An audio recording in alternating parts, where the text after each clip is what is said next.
Hello everyone, good afternoon.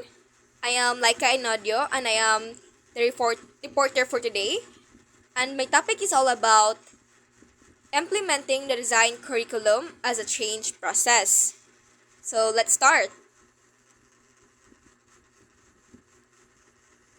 The desired learning outcomes is to define curriculum implementation, analyze what is change process in curriculum implementation, and explain the process of curriculum implementation. So let's go. Curriculum implementation defined. So, this is the phase where teacher action take place. It's one of the most crucial process in curriculum development. Although many education planners would say a good plan is work half done. So, if this is so, then the other half of the process of curricular development rests in the hands of the implementator, who is the teacher. So, every change in process kay ang doer of that action is no other than the teachers. So, curriculum implementation means putting into practice the writer curriculum that has been designed in syllabi, which is course of study, curricular guides, and subjects. So, it is a process wherein the learners acquire the planned or intended knowledge, skills, and attitudes that are aimed at enabling the same learners to function effectively in society. So that is written in the SADC MOE Africa in 2000. So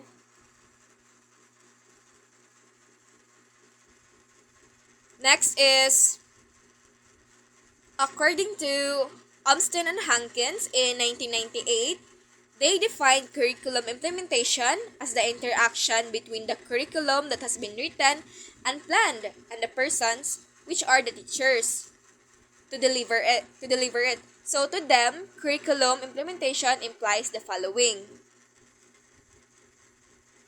So shift from what is current to a new enhanced curriculum. Change in knowledge, actions, attitudes of the persons involved. Change in behavior using new strategies and resources. And change which requires effort, hence goal, should be achievable. So, when you think about change in curriculum, di ba? Kay example of that is K to 12, right? So that's new to us. Kanang bago siya, dili siya dugay pa nga gi-implement. So there are a lot of changes nga nahitabo ato. Like sa atong dahag adjustments ba before siya na-implement. So that is the example of the implementing a new curriculum katong K to 12. So Looks and Lieberman define curriculum implementation as the trying out of a new practice and what look like when actually used in school system. It simply means that implementation should bring the desired change and improvement. So like what I said, so the K to 12 is the example of that. So there is improvement. Diba ang aim sa K to 12 is to make us students to be young professional, diba? Kaya remember mo ana. And then mura na tag ka ng college level kung nakatongtong taog K to 12. So, it's up to you if you want to pursue pa your kanang studies, like ganun pa ka mag-college, pero K to 12 is enough. Mo na gid na siya ang mga gipangita galit sa mga companies. Dapat ka ng senior high grad ka, K to 12 completer ka, so that maka-sud ka og mga dagko nga BPO. Kay mo na gid siya ka ng standard. Right? So, next,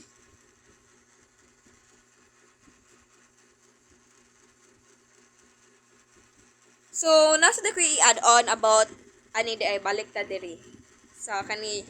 So, in the classroom context where curriculum implementation means teaching what has been written in the lesson plan. So, implementing means using the plan as a guide to engage with the learners in the teaching learning process, with the end in view that learning has occurred and learning outcomes have been achieved.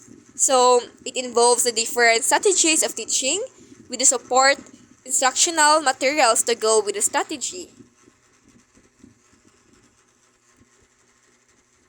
In a larger scale curriculum, which means curriculum implementation means putting the curriculum into operation with the different implementing agents.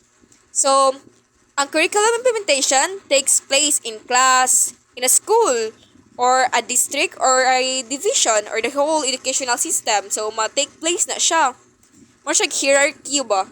So, in higher education, curriculum implementation happens for the course or a degree program.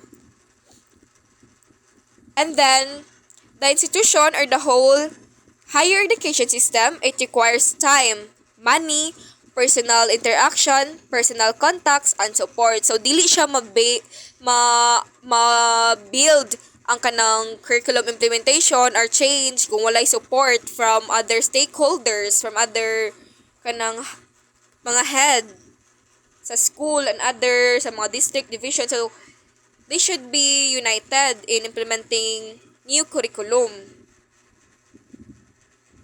So, next. So, curriculum implementation as a change process. So, Kurt Lewin's force theory and curriculum change. So, na siya yung mga theories no in implementing curriculum change. So, Kurt Lewin in 1951, the father of social psychology, explains the process of change. So, the model can be used to explain curriculum and implementation. So, nako i-show ninyo nga graph. No, nga dito niya gi-state ang kaniyang theory. So, in the education landscape, there are always two forces that oppose each other. These are the driving force and the restraining force. When these two forces are equal, the state is equilibrium or balance. So, na siya'y duha ka theory nga gipakita which is dapat balance siya. Kaya kung dili siya balance, so dili siya ma-take effect. Of course.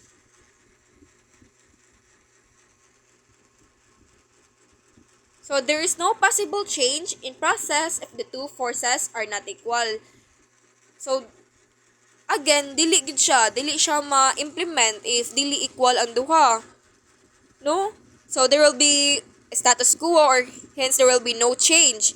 So the situation condition will stay the same. However, when the driving force overpowers the restraining force, then change will occur. So if the opposite happens, that is when the restraining force is stronger than the driving force, change is prevented. So this is the idea of Kurt Lewin in the force field theory. So it should be equal, guys. Dapat dili gyud ma-overpower ang driving force sa restraining force kay dili gyud ma-take effect and change if dili siya kuan like na ma-overpower. No, it should be balance or equal. So I will show you the graph. So according na rin siya sa book, no? So, mo ni siya ang driving force and the restraining force. So, ang nasa driving force is the government intervention, society's values, technological changes, knowledge explosion, and administrative support. So, sa restraining forces, kay nasa ang fear of the unknown, negative attitude to change, tradition values, and the limited resources, and of course, the obsolete equipment. So, dapat balance gini sila, no? Like, if ato siya ibutang nga 100%, so it should be, 20%, 20%, kanang, like, balance sila ba? Kani. It should be balanced para ma-take effect ang change. Kung dili siya balance, so there will no change. No, so understandable ra ba siya, guys? So, easy ra kay siya. Muna siya ang nasa Lewin's force field theory. So, next. So, sa ko i-add on, no? So, according to Lewin, change will better if the restraining forces shall be decreased rather than increasing the driving force. So, as a curriculist, dapat gid siya nga i-implement. So, let's go sa the categories of the curriculum change. So, dapat siya mga types, mga categories, no, ang curriculum change.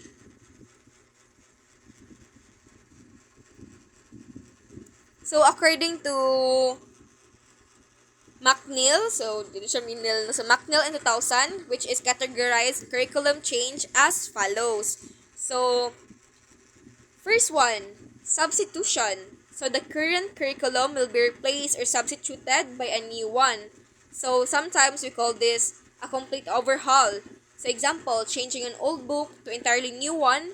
So, not merely a revision. So, from the word substitution, ato gid siyang ilisan. Dili siya, wala gid siya gi-revise, wala gid siya kuha ka ng like butangan lang og same nga idea, gisab gid siya, giilisan gid siya the old book from the new one. So very big difference good from the word complete overhaul, no? So mo na siya ang substitution.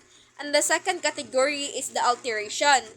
So in alteration, there is a minor change to the current or existing curriculum. For example, instead of using graphing paper for mathematics teaching, this can be altered by using a graphing calculator. So, mura na siya gi-revise or something, no? Kaya naara gyapon ang idea sa old nga process ato ibutang atong kanang naragyapon ang old ba, like mura bitaw siya naay ka nang gi-alternate lang ana. So, mo na siya ang alteration. I mean, like, wala gyud pa nawala ang change, ang kanang old, I mean.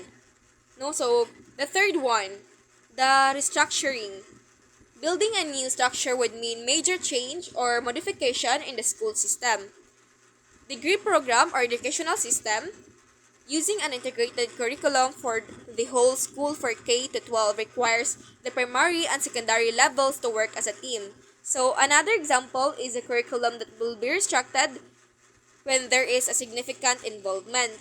So, of parents and the child, instead of leaving everything in the teacher, using the in-school or off-school or a blended curriculum is an example of the restructuring. So, restructuring, guys, from the word restruct, no, murag, atong i-restruct balik ang kaning program. No, so, more na siya restructuring. So, next one, the fourth one.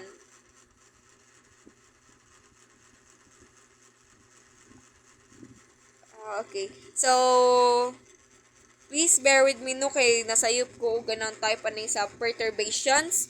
So, ang meaning dahil sa perturbations, guys, sorry for this, guys. So, ang meaning ani is, these are changes that are disruptive, but teachers have to adjust to them within a fairly short time. For example, if the principal changes the time schedule because there is a need to catch up with the national testing time, or the dean. So the teacher has shortened schedule to accommodate and plan extracurricular activities. So the perturbations, guys, it's all about this more on schedule sa kanang teachers, adjustments, no, in a short span of time. So more na siya ang perturbations. Nasayop kong type, no, akong nag-type ari is the restructuring nga meaning. So, that's all sa perturbations, guys, no? So, the next one, the last one, the value orientation. So, to McNeil, this is a type of curriculum change. Perhaps, this classification will respond to shift in the emphasis that the teacher provides which are not within the mission or vision of the school or vice versa. For example, when new teachers who are recruited in religious schools give emphasis on academics and forget the formation of the values or faith, they need a curriculum value orientation. Likewise, all teachers in the public schools undergo teacher induction program, which is special curriculum for newly hired teachers. So, the value orientation, it's all about like mura siya o like kabantay mo ng vision and mission sa school which are not within the mission or vision sa school or vice versa. So for example no kay like ang teacher kay gikan siya sa Catholic school, example lang. Kay lahi biya na ilahang naandan didto. So if they transferred sa public school, so naasad siya big changes. So murag more on orientation siya ba like i-orient ang vision and mission or goals sa school kay basig ma-culture shock sa ang teacher, di ba? Especially the newly hired ones. So that's the guys, the change categories in curriculum change. So next,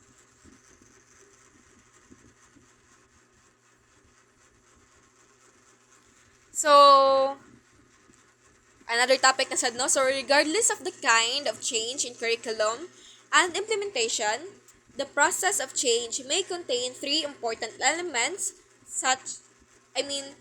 as a process, curriculum implementation should be developmental, participatory, and supportive. So there are three kind of change in curriculum implementation. The developmental, the participatory, and supportive. Okay.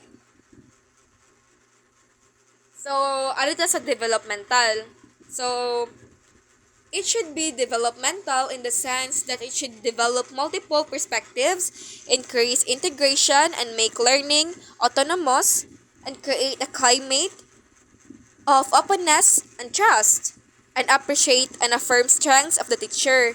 So, there should be teacher support in trying new tasks, reflection on the new experiences, and challenge. So these are simple stages in the developmental change process for the teacher. So first is orientation and preparation.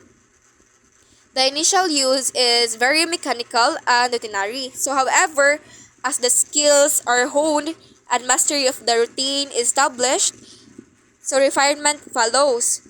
So this means adjustments are made to better meet the needs of the learners and achieve the learning outcomes. So in this step, there will be continuous reflection, feedback, and refinement. So, as a teacher, kaya kanang dapat sa mo, there is development ba? No? Especially in the different perspectives, different integration. So, there should be developmental. So, in the next one, the participatory. For curriculum implementation to succeed, it should be participatory, especially because other stakeholders like peers, school leaders, parents, and curriculum specialists are necessary.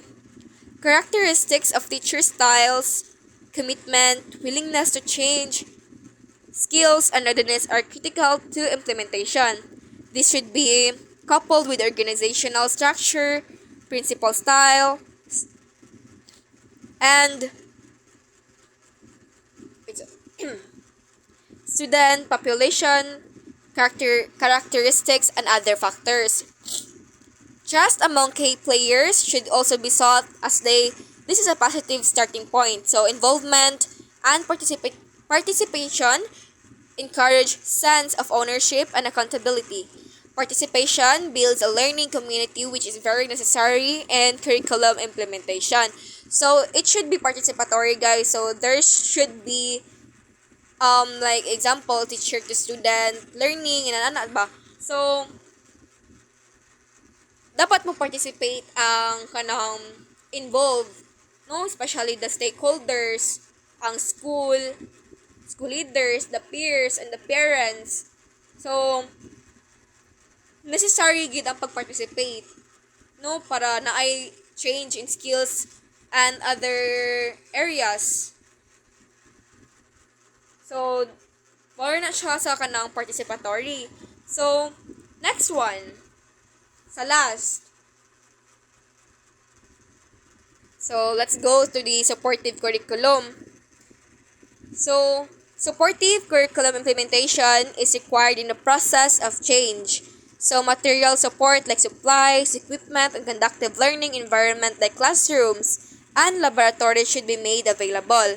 Likewise, human support is very much needed. So the school leader or head should provide full school or institutional support to the implementation of the new curriculum. They too have to train to understand how to address curriculum change as part of their instructional as well as management functions. So there should be support from other kanang heads no kay kung walay support dili hugno gyud ang change walay change nga ma-implement or ma-take action kay lain sa kaayo kung teacher ay mo-implement ana nga wala nag-implement ang other nga kanang officer, so useless sa gapon, there is no change at all. So everyone should be united in implementing this change process. So mo siya importante no kay if there is no support manggod from one kay useless ra, there is no change, there kanang walay improvement, walay betterment na mahitabo if walay support, walay participation, walay development, di ba? So more na siya ang three kind of change in curriculum implementation. So yeah, so that's it. That's it, guys. So I hope you have learned something from my topic. So if you have question, guys, just ping me, message me in Messenger or in my Gmail. So that would be all, and thank you for listening, and goodbye and God bless.